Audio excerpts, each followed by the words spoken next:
Guys, আজকে বিকেলটা যে এত সুন্দর আমার কাটবে আসলে কল্পনার বাইরে ছিল। তো আমি শাশুড়ি বাসা বেড়াতে এসেছি, এসে দেখি যে কি সুন্দর, মানে ছাদ বাগান, দুপাশেই ছাদ বাগান, দুপাশে আন্টিরা থাকে, তো ওনাদের নিজেদেরই ছাদ বাগান। তো এই দেখেন, আমি একটু কাছ থেকে দেখাচ্ছি, এই ছাদের দুপাশটায় আপনাদেরকে আমি দেখিয়ে দিব ঘুরিয়ে ঘুরিয়ে। তো এই দেখেন যে কত সুন্দর আখ হয়েছে গাছে, অনেক সুন্দর আখ হয়েছে।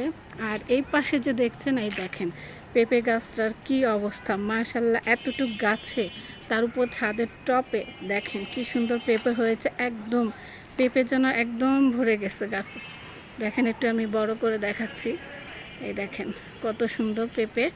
তো আমার তো দেখে খুবই খুশি লাগছে। এমনিতে তো আমি গাছে ফল টল দেখলে আমার খুবই ভালো লাগে, তো ভাবলাম আপনাদের সাথে একটু শেয়ার করে দেখিয়ে দিই।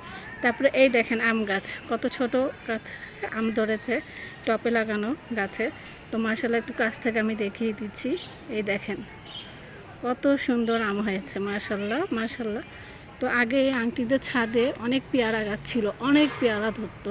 তো এখন সেই পেয়ারা গাছ দেখি না, তো অনেক বছর হয়ে গেছে এই বাসার ছাদে উঠি না।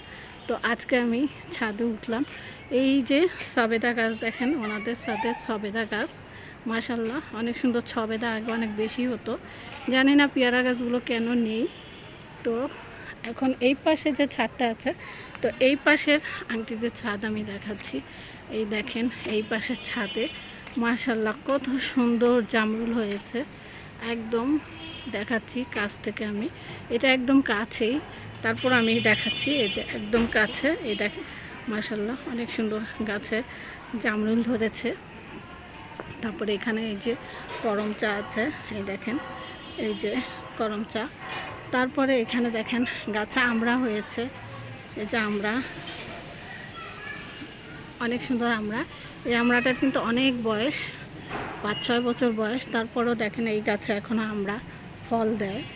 তারপরে এখানে ওনাদের অনেক সবেদা গাছ আছে, সবেদাগুলো ছোট, বলতে গেলে এটা তো একটা ছাদ বাগান, তো এখান থেকে তো আর সব কিছু দেখানো সম্ভব না।